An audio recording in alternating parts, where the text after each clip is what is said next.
world of 1916 was complex. Well, the world of 1945 was complex. The world of 2016 is intensely complex. You'll be dealing with terrorists. You'll be dealing with hybrid armies. You'll be dealing with little green men. You're going to be dealing with tribes. You'll be dealing with national leaders and local leaders. You'll be dealing with politics and economics. And you'll be dealing with direct fire and indirect fire. And you're going to be dealing with it all. And it's all going to be dealt with simultaneously.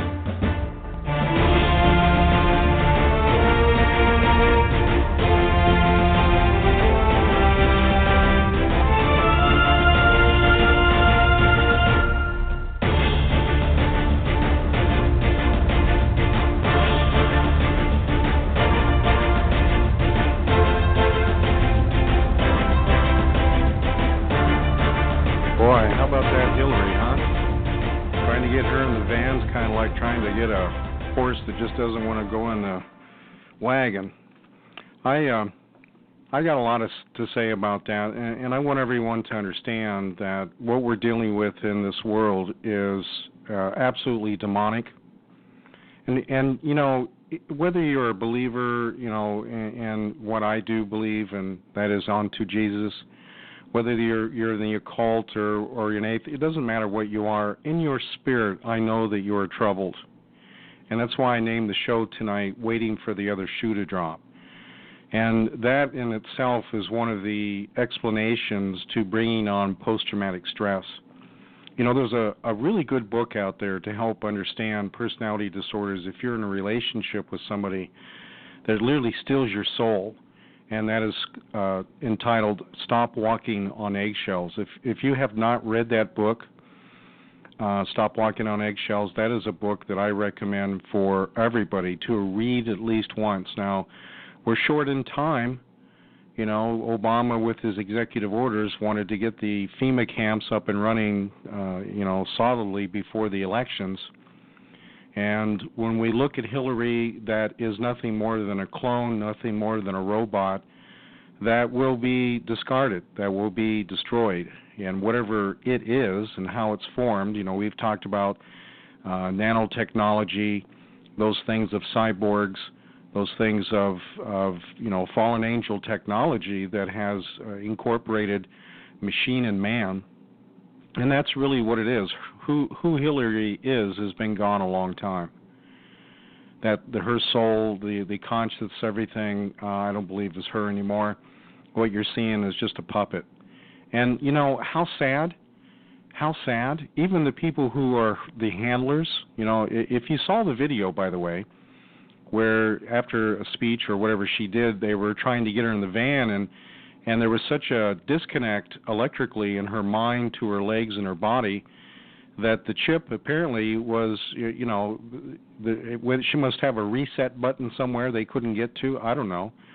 But that needed to be brought, you know, into a reflush mode, and obviously they didn't have time to do it. Whether they got to take her somewhere and exchange out, or you know, just run a scan over it and kind of just, you know, when you buy some goods and you go to the scanner, there's also the RFID chip or the anti-theft device in there, and that's got to be disabled before you can go through and the thing doesn't buzz.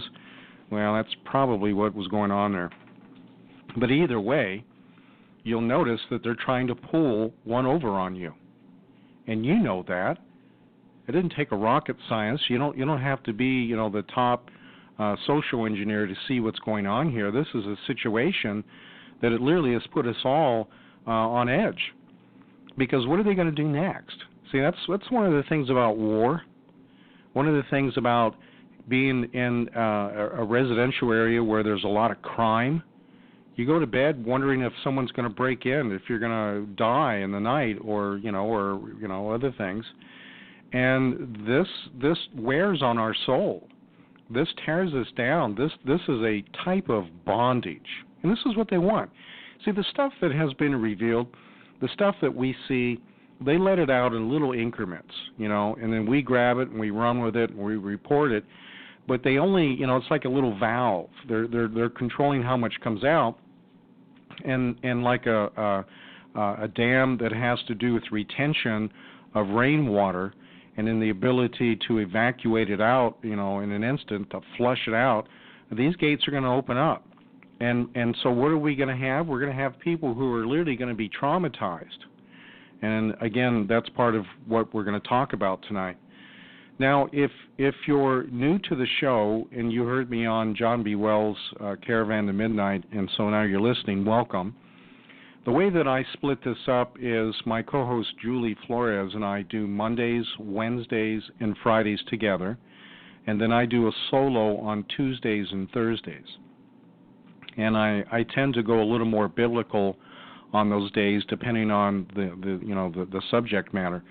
But if you haven't had a chance to review my playlist on YouTube for Second Heaven Invasion, I have 30 hours that explains fallen angels, demons, different types of spirits, blessings, curses, spiritual warfare, deliverance of children, just about everything that I thought could be, utilized in the last of days, I put in that book, and then I did a condensed version that's in paperback form called Hoodoo Voodoo. And so that manual was insurgents, to combat the enemy, to meet head on, and then to be aggressive and take back what the enemy has stolen. That's what this whole thing's about. If you're operating under a curse, this is part of what tonight's show is about. Okay, the PTSD, the post-traumatic stress, can put you in a frame of mind that you're constantly in fear of doing anything, and or that you're constantly doing things to keep your mind busy, or thinking that you're controlling things, but in reality you're draining your adrenal glands. You're basically selling yourself out. You're spending money. You're doing things that are unproductive, and that's exactly where the evil one wants you. He wants you in a bondage that no matter what you do, the end result is it doesn't affect him.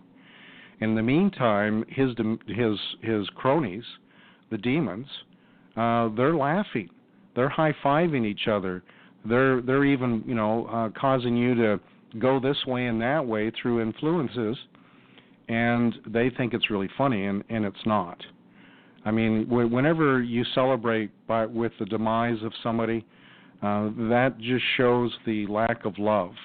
And these things are no good. They are wicked. They are evil. They were never to be. God did not create them. These are offsprings of the fallen angels and their corruption.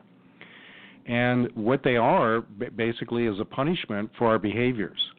Now, as one who believes onto Jesus and does the Great Commission, casts out demons and heals the sick, that in this I have to have a complete understanding on how demons operate, how they think, okay?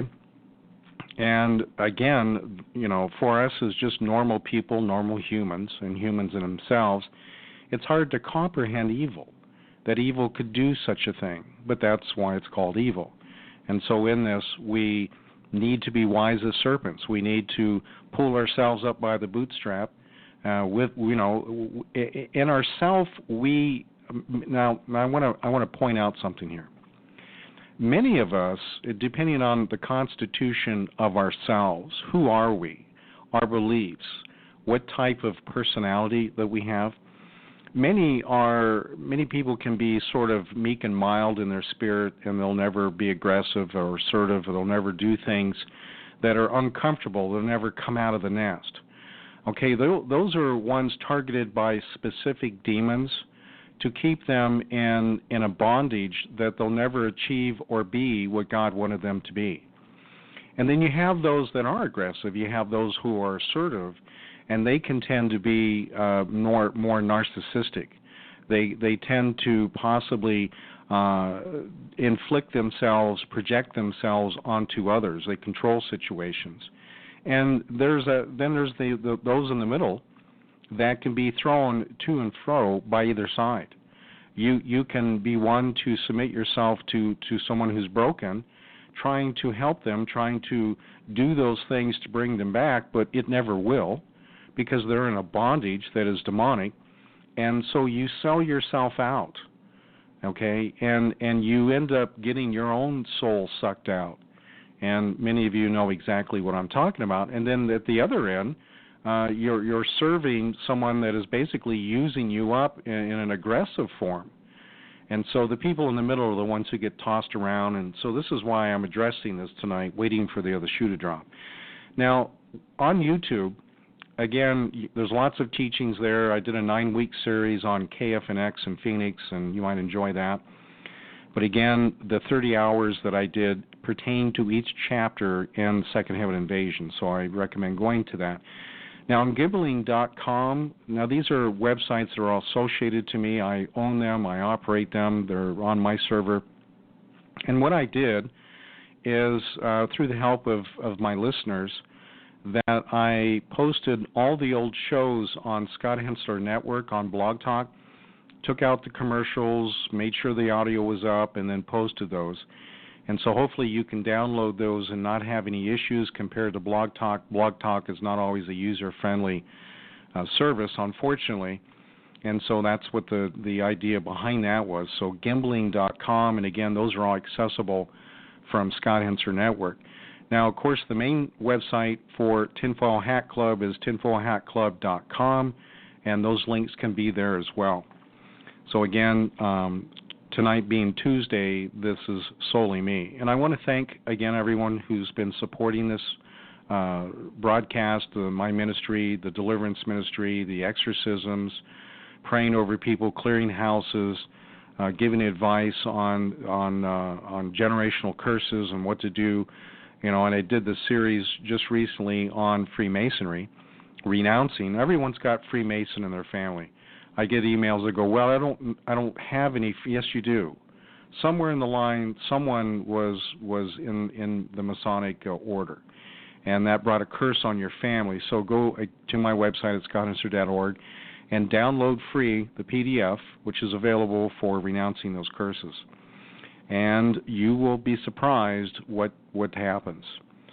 All right. Now, my first book on borderline personality disorder, BPD or Jezebel, just when you think everything is okay, if anyone's familiar with that, that's part of waiting for the other shoe to drop.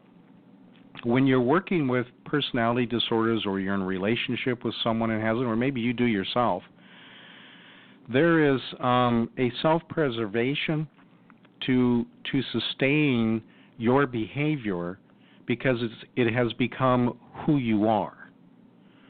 Okay? Do you understand that? Now, this is one of the problems with bringing somebody out of homosexuality. Okay, there's a violation that took place with the individual when they were young. There was a demon transfer. There was a splitting of the mind, what we call dissociation disorder, and I refer to them as alters, identity dissociation. And from there is an arrested development. So you'll have in that individual the child or young adult or teenager that is at that emotional age, and there will even be some arresting in that in itself. And so now you have someone who's double, who's triple, who's quadruple. You may have 5, 10, 20 different personalities, different alters in an individual. And even though we may heal them, even though we may cast the demons out, if it's happened long enough and the core person became into agreement with it, that may be who they are. And so they'll always have a desire for the same sex, even though we've cast the demons out. And I bring that up as an example for you to comprehend that even though we give a deliverance, we set you right, it is still a decision which way you go. Okay, regardless, personality disorders, those effects, it's still a decision. Okay, so we can be someone who, it may not have been a very nice person in their earlier days, and then there was, an alter and a change, and we made a decision not to be like that anymore. Okay, so in that decision is when God works with you. In there, then you're consecrated, you're brought forth, you become a new creature in Christ. You get rid of the old man. Now that takes work, and one of the problems is not everybody's willing to work at it. Okay, so, and it's not easy. Believe me, I'm not trying to put anyone down. It's a big job. But there was a day that I was an enemy of God. There was a day that I had behaviors that I was ashamed of. There were things that I did in my life that was through self-preservation. Maybe some of it was selfishness. But in either way, I had become something that I was allowed to see because of God, and I didn't like it. So I made a choice not to be like that. And it was hard work. It was a determination, a frame of mind that I had to set myself in. Now, at the same time, I also needed a, quote, deliverance. I needed to have the demonic spirits cast out. I needed to have the generational curses broken, because until that happened, it was either going to be prolonged in the healing, or there was not going to be a final result that was complete. And so, again, no matter what I bring out here, there's still a decision that can be made by individuals, all right? So, again, welcome, and I hope this, what I got tonight, works out. Okay, waiting for the other shoe to drop. Now, again, this is something has been a saying that basically when it comes to post-traumatic stress, now, I've talked about this before, that during the Civil War, that post-traumatic stress, PTSD, was referred to as soldier's heart. You've heard me say this. We get into World War I, it was battle fatigue. World War II, they call it shell shock, and then Vietnam is basically when they started changing over to post-traumatic stress. Now, we're up to the DSM-5. This originally was brought in the DSM-3.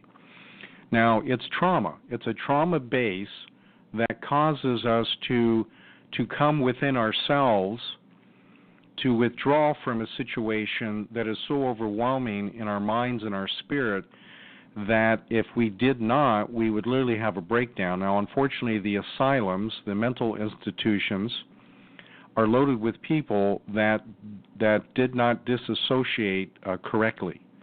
And now, I'm not saying there's a right and a wrong way, but what I mean is that they were the core person was overwhelmed and did not fragment off to take the hurts and the wounds and put it in a compartment, to put those hurts and wounds into another room so we can leave those behind for a time and move forward. That didn't take place, or there was so much done that the individual just ran out of the ability to switch.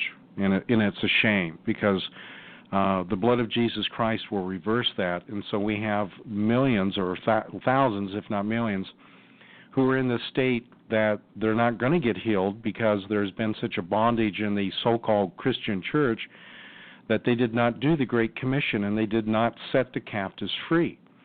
And there's going to be a reckoning on that, by the way. So trauma-based incidences that will cause a post-traumatic stress happen to us every day in some form or another, but what degree? Now, if you're in a vehicle accident, there's trauma.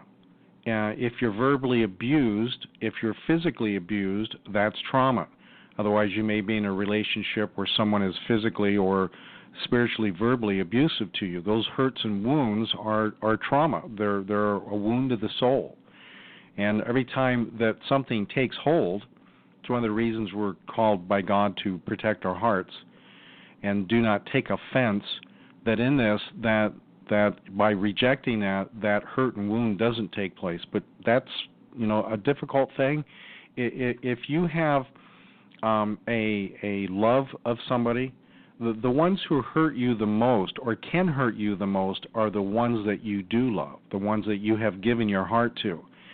And that makes you vulnerable. This is why it's very important to be very careful who you choose in your life, because the ones that you bring into your life may be an instrument of Satan. This whole thing may have been a program, may have been intentional to come at you to put you into that position. Many times, marriages, when two people come together, the whole thing was a demonic setup. And unfortunately, some of you know exactly what I'm talking about. And you get hurt, you get wounded, you may divorce, and you're trying to fulfill what was stolen from you. You've got a big hole in you, and you want to try and get that, healed again, and then you turn right around and you do the same thing. Same thing with familiarity. You may end up being attached to somebody who's just like your mother, just like your father. And, again, that cycle continues. Now, in that basis of the trauma that comes is fear. Fear is the main entry point that comes into someone in the womb, someone that is an infant or a child, a toddler, through adolescence all the way up.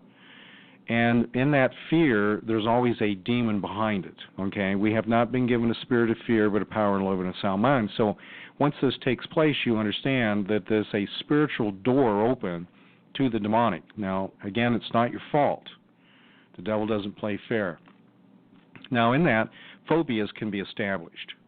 Now, you can be fearful of night, just like we talked about in the Freemasons, fear of sound, loud noises, fear of death, fear of man, all kinds of things. Fear of, going into an elevator, even fear of water. A child, okay, if you give a child a bath in a regular bathtub, and let's say, they're small enough, you always got to keep an eye on them because you don't want them to go in the water.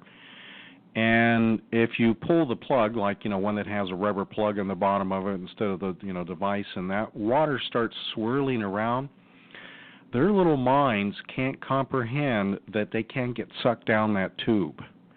And that can be one of the things that comes in.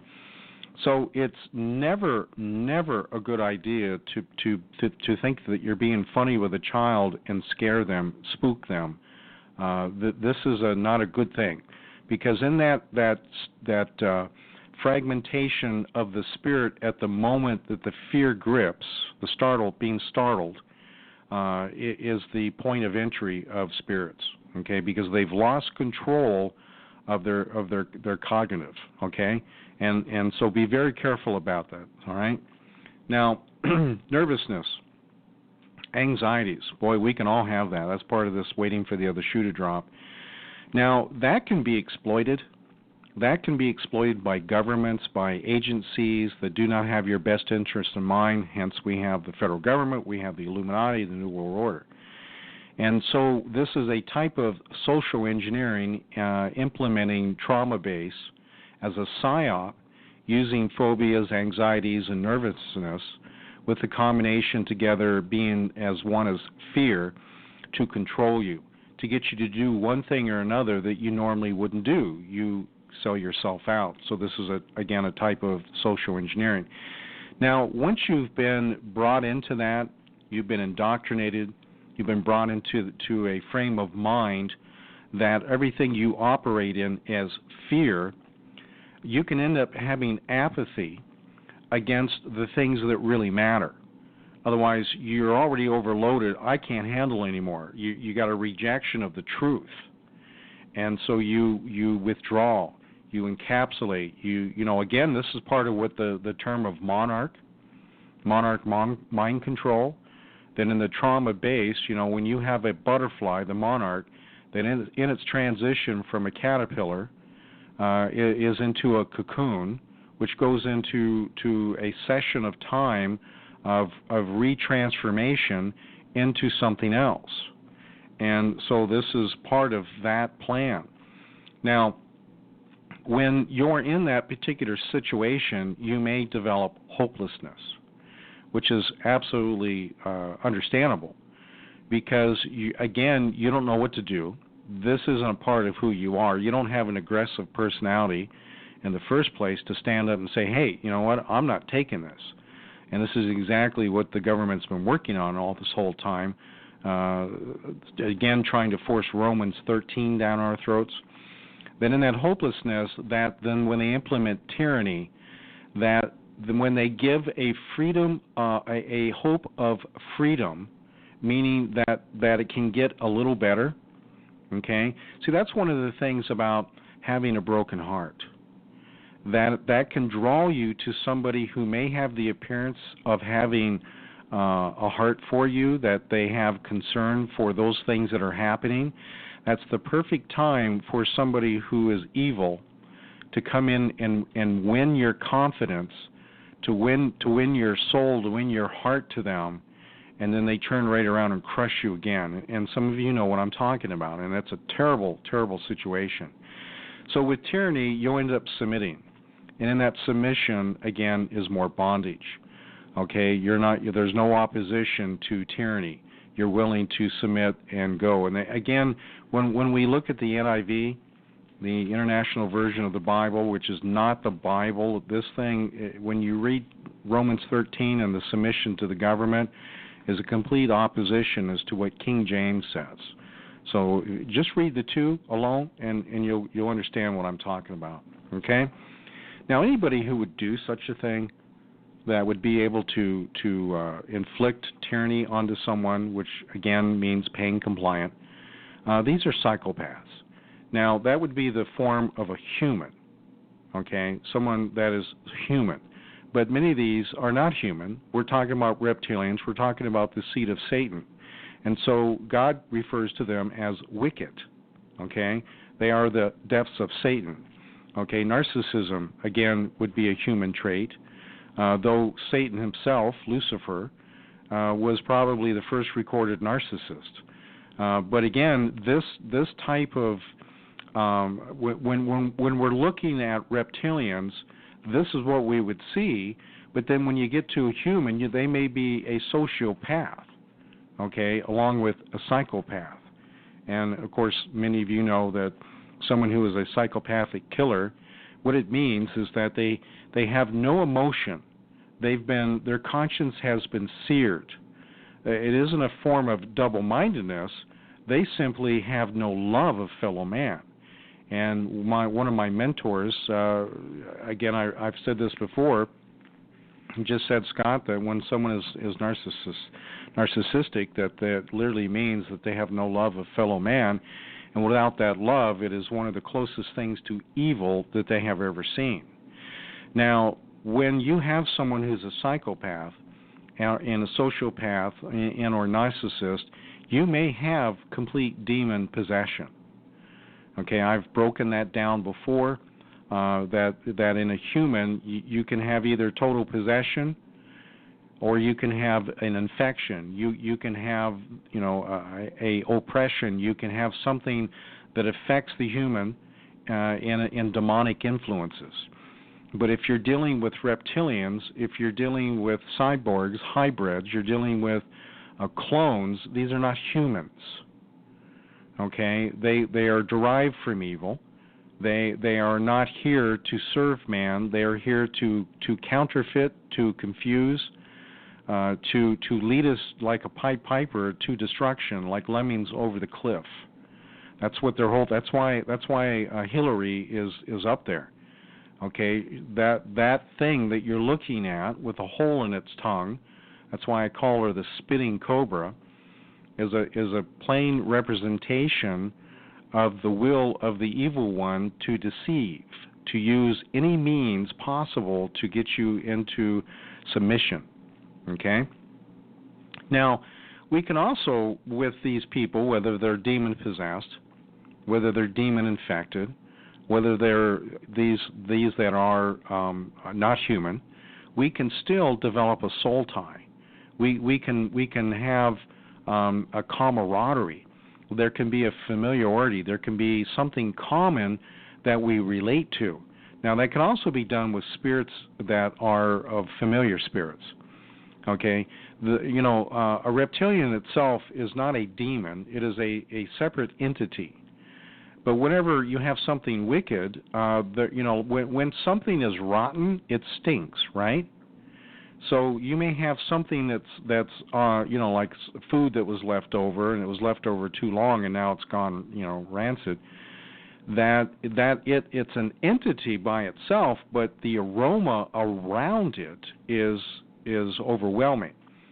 So the reptilians will have an aroma of evil, which will be evil spirits. Okay, so we can have handlers, we can have whistleblowers, we can have those in the spirit realm that are part of the influence on us to get us into compliant to the reptilians. Okay, so if you have those things that have already been traumatized onto you, projected onto you, that your spirit, your will, you know who you are is broken, that these influential spirits, those things of necromancy, these things of clairvoyant, these things of mind control, and I'll go over a little bit more on that, that there's a tethering, there's a connectiveness that have put you in bondage to evil people or evil entities. Okay, those who are followers of Hillary have fallen under this spell. They've been vexed. They've been bewitched. That there's a mind control, and somehow they have a soul tie generated to these demonic entities, and it's a terrible thing, very, very bad thing. And it tells you the state of mind that these people are in, that their conscience has been seared, because I believe, and I know through the Word of God, that God has promised that He would give us all a way out. And somewhere along the line, remember I said in the earlier part of the show, we all make decisions. Somewhere they had made a decision who they were going to serve. They took what is reason, what is logic, and they rejected it, and now this is a situation that does not have a good outcome. Because when a tree or a fig or vine is not of purity, let's say the ground is tainted, let's say the ground has different heavy metals in it, and it has absorbed it. Now the vine, the tree, is rotten. It is no good, and so the fruit that it bears is toxic. The fruit that you could consume could bring illnesses, and so there's nothing you can do with this. You can't do anything with it. You can't consume it, so you must destroy it. Okay. And that's the order of things. When you cannot negotiate with evil, you must eradicate it. When something, let's say, for instance, when, like the Civil War, who could imagine what the Civil War is all about? But when they had injuries, because they didn't have antibiotics, they weren't using colloidal silver, they weren't even using saline as they should have been, probably because of the access to it, that gangrene was a major problem. And so what was the only thing they could do? Well, they had to cut it off. If it was a foot, a leg, an arm, that's what they do. And even Jesus tells us that if we have something that is offensive, something that causes us to sin, like our hand or our eye, better to pluck it out, better to cut it off than to have our whole body thrown into the lake of fire. Now, with that, then let me break down cognitive, okay, our thinking, our reasoning, processing, knowledge, attention, memory, working memory, judgment, evaluation, reasoning, computation. Now, we can have cognitive dissonance, all right? That means a separation or a double thought. I want to get into that in a second. That can keep us from processing normally how we would normally process. Okay, cognition is altered. Now, in this cognitive dissonance, that's also referred to as the Ben Franklin effect. Okay, this again can be who we are, but because of the influences or the circumstances, we're in contradiction. So we're actually thinking two ways, and it causes a stress on us. And because of that stress, then there can be other things that can come along. Again, waiting for the other shoe to drop, causing post-traumatic stress. But when it comes to double-mindedness and mind control and mental illness and even the spiritual influence, which I'm going to touch on here in a moment, we can also have elements in the world of poisoning. Okay, the chemtrails, aluminum in foods, the things that are implemented in our water, GMOs, then our mind, which is electrical, chemical, cannot process, cannot function, is not what God intended. And so we're altered. We're under duress. We're under a chemical tyranny. So we're not who God intended us to be. We're functioning, we're like an engine, a 4-cylinder engine that's only firing on 3 cylinders. Okay, and with the flywheel balancing out the cylinders on a normal four-cylinder engine. When you've got one off, now you have an imbalance. And in order to achieve the horsepower, in order to achieve the torque, in order to achieve the speed, then more gas is used. This is why people wear out. This is why your adrenal glands become fatigued. Your thyroid, I mean, your body just, whenever your mind's not in tune, whenever you have things that are influencing to cause you not to be who you are, that's a stress. That can cause post-traumatic stress.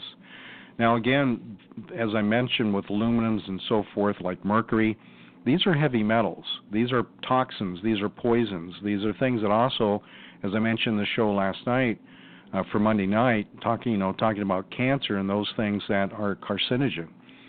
Now, again, when we look at other influences, we can have those things of trauma, accidents, assaults, those things that are inflicted intentionally onto us. So when we look at war-torn countries, when they do a bombing, like let's say England, for instance, when the Germans were sending all those YouTube rockets over there and coming in with their planes and doing all that bombing, talk about waiting for the other shoe to drop.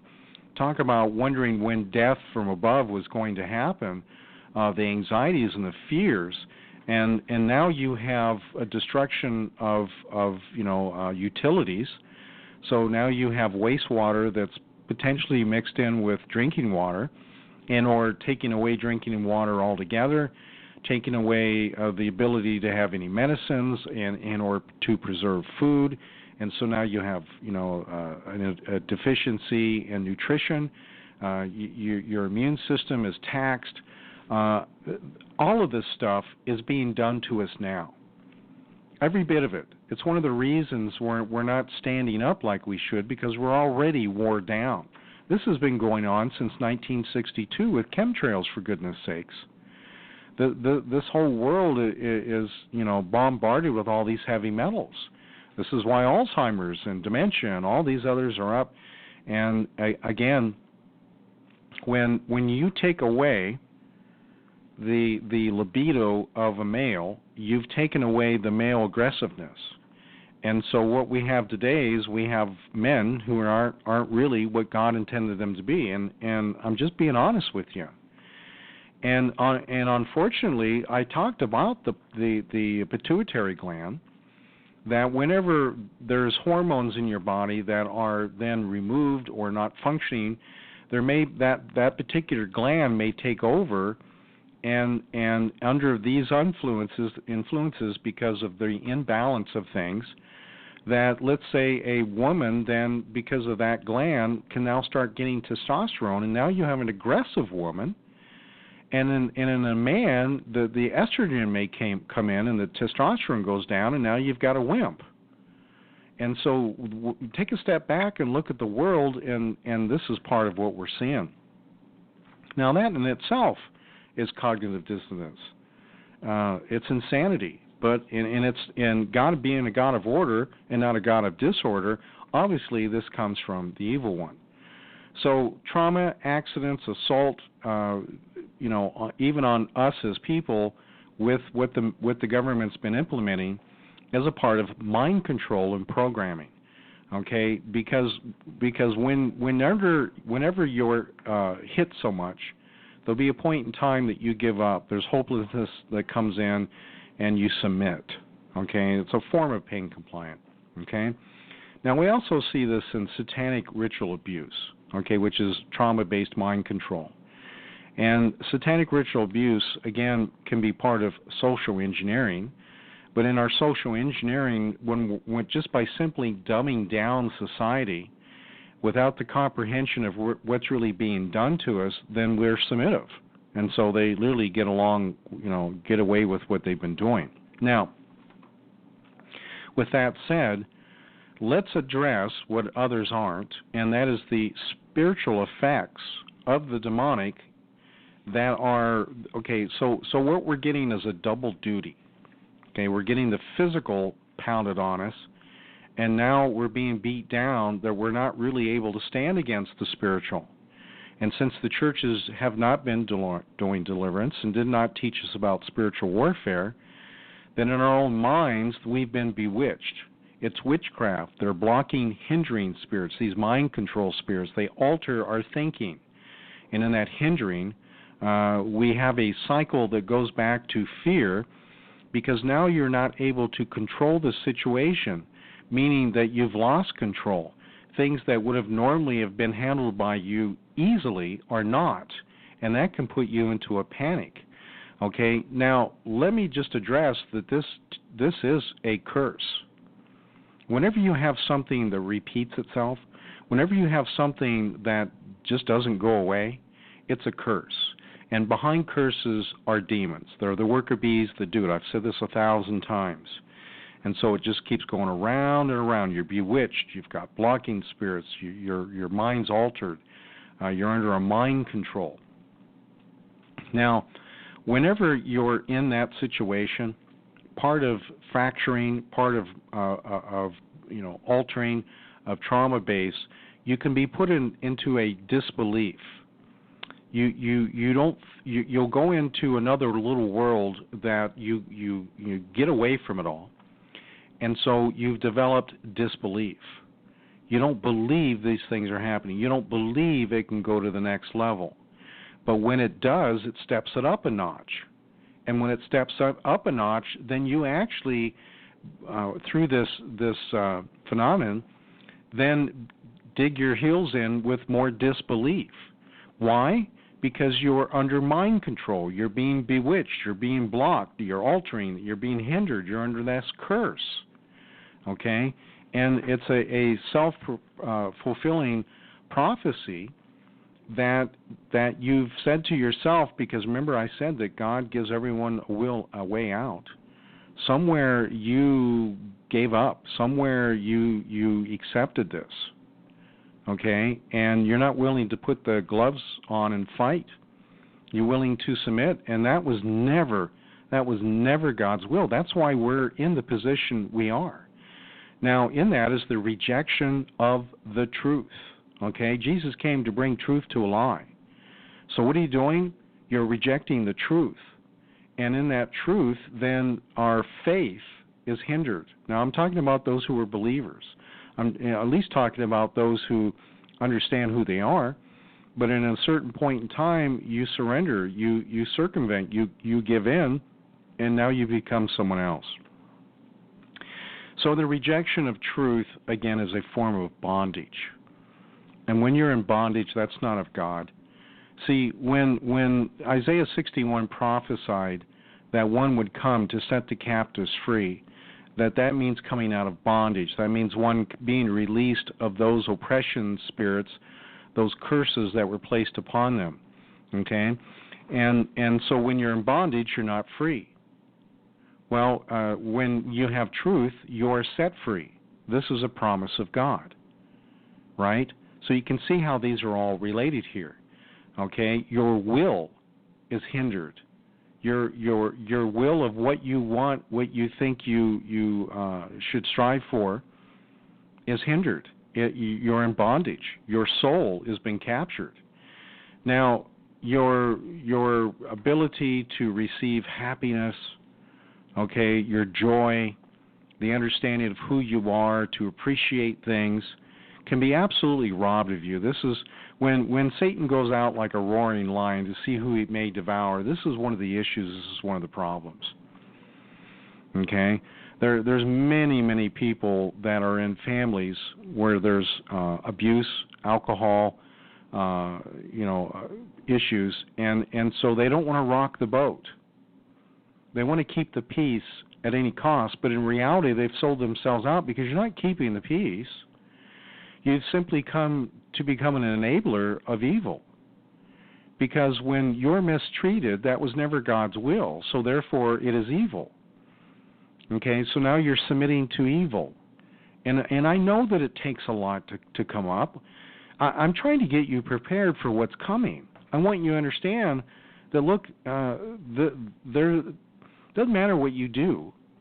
When it comes to submitting to them, they're going to continue to do it. So the question is, are you going to allow them to do it? I've seen many times that in abusive relationships, the one that was being abused allowed it because of intimidation. But at a certain point in time, when enough was enough, and they stood up for themselves, and maybe even striking back, then the circumstances changed.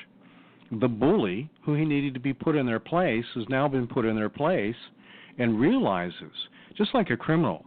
A criminal is not going to be breaking into a home that they know that everyone in the house has a gun underneath the pillow.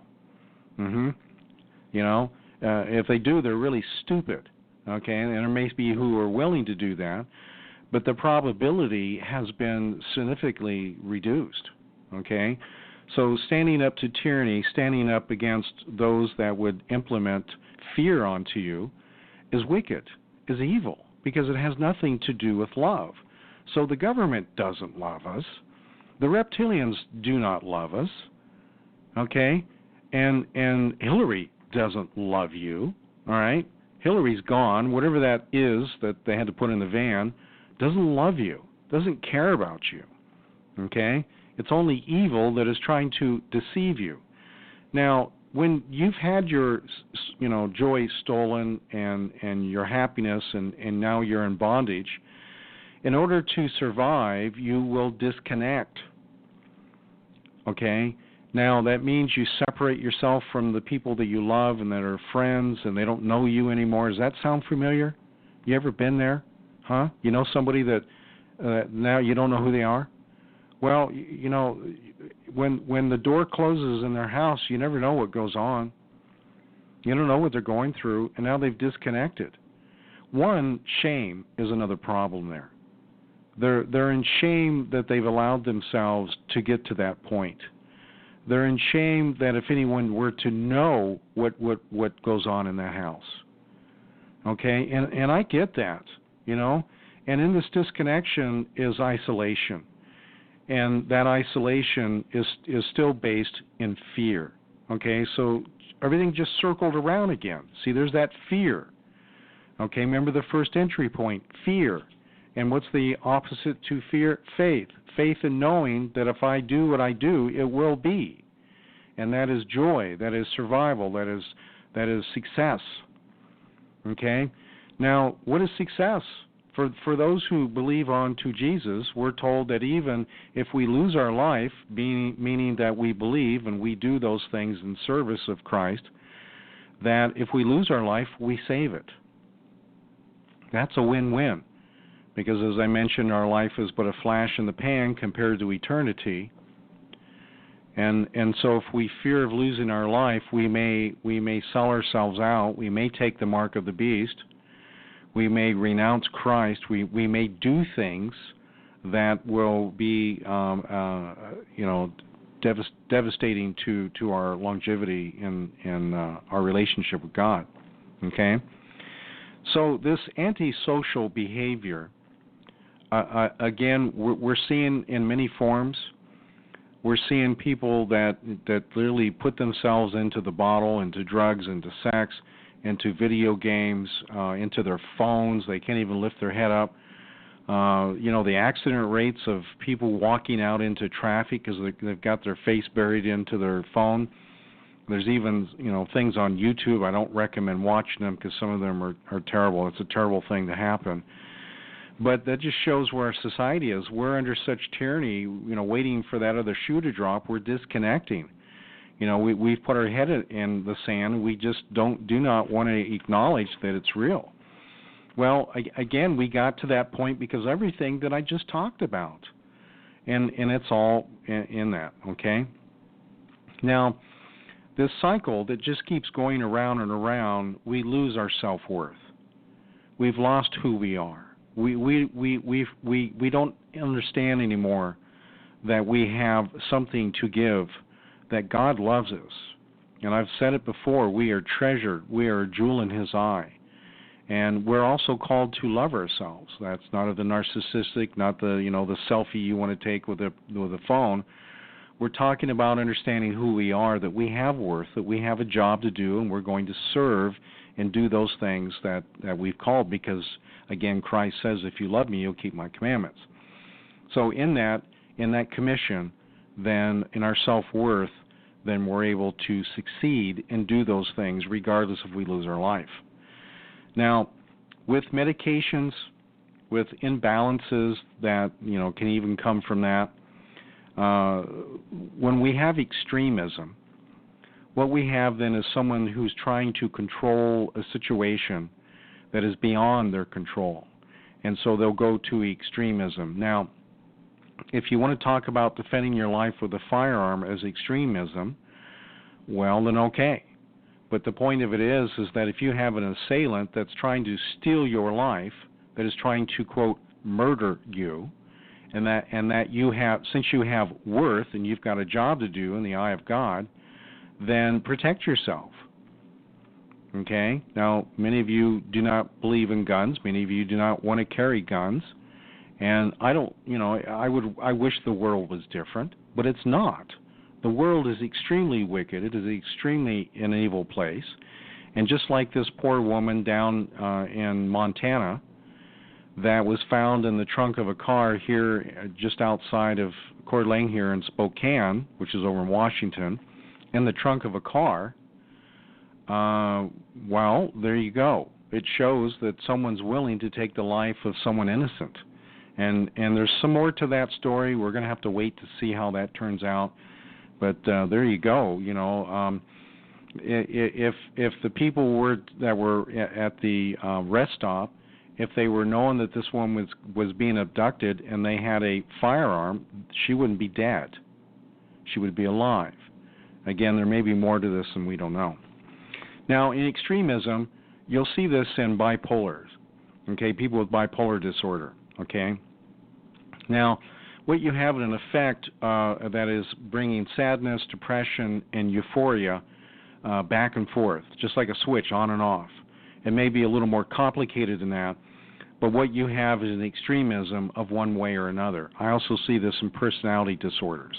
So the two seem to be in effect. Now, when you have euphoria, you may actually think that God's speaking to you. You may actually think that you're being favored. And what you may actually be experiencing are demons, if not just chemical disorders, that bring you to a level that you think that what you're experiencing is a blessing or a gift. And I've seen a lot of people do that.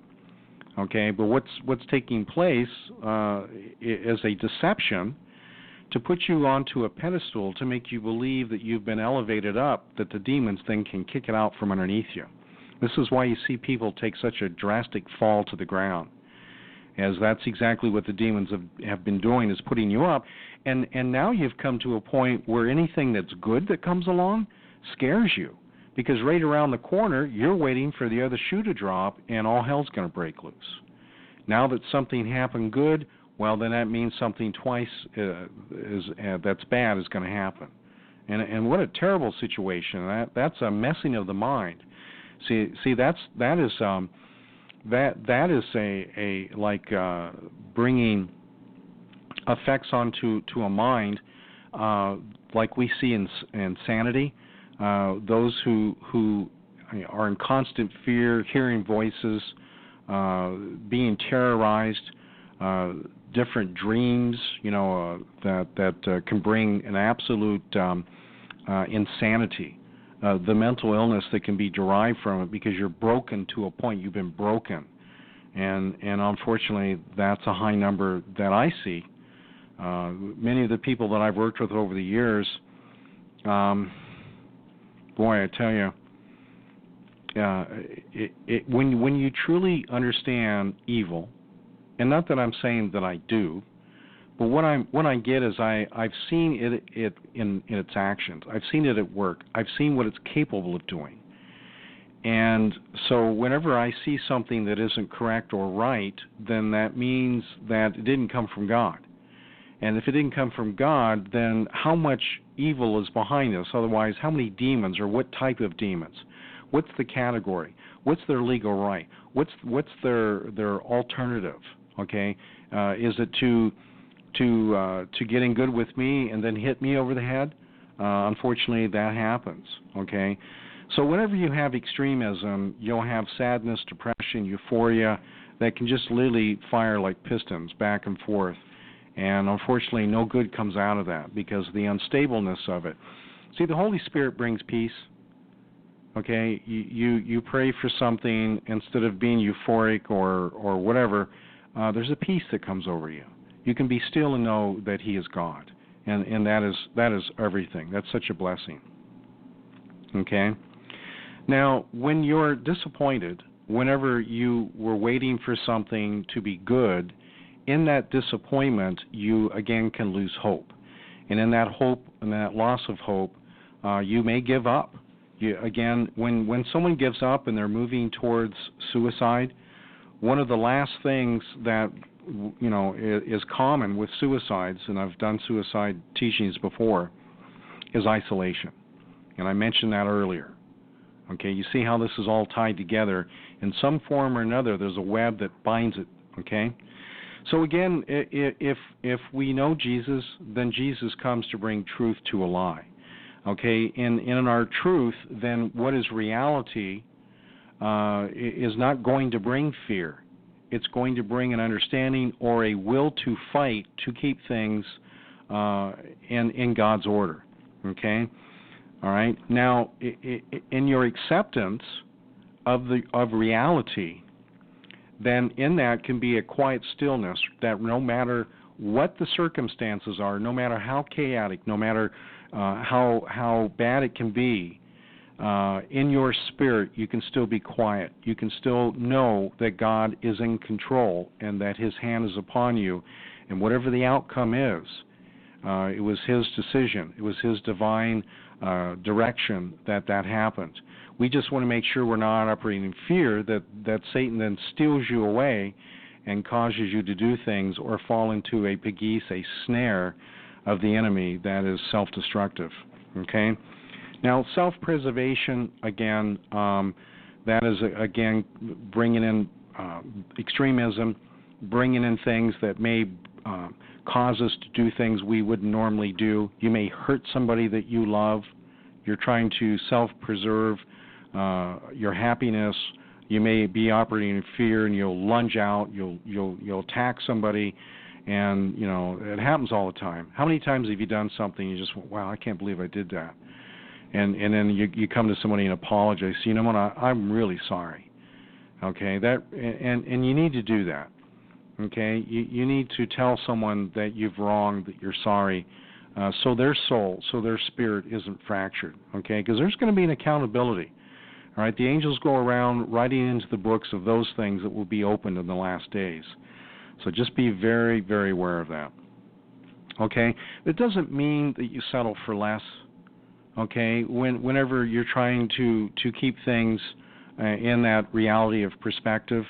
Okay? But just put things in order. Okay? I choose my battles anymore. Okay? I don't go ahead charging into something that I'm not familiar with. I need to assess. I need to learn. I need to be guided by the Spirit. I walk in the Spirit. I verify the Spirit. Now, I'm not saying that I always do that. I'm human. I make mistakes. I stumble. I fall. But see, I want to be conscious to keep in that frame of mind, because that's very, very important. Okay, so never sell yourself out. Okay, God loves you and He wishes none should perish. Okay, and in that comes the reconciliation that we're being brought back into relationship. Okay, because that's what Satan's trying to do, to reconcile. It means to come back into relationship, and what Satan does, as Lucifer, is to keep that from happening, that we don't make that decision or we don't do the things that brings us into that. And so in our agreement of coming back into relationship with God, then that's when the Holy Spirit works with you. Okay? And so when you have opposition, you can stand against it because you have truth. And that truth is that you have worth. And in that worth, God loves you because He made you. Okay, you are a creation. God is the Father of spirits, and in that understanding of who you are in Christ, that again, being brought back into relationship with God. I mean, what a wonderful thing. Many of you don't know the Father's love because your real Father didn't love you or didn't say He loves you. But this is your chance to feel that now. Just accept it, that God loves you and He sent His Son. All right, that's it for tonight. God bless you.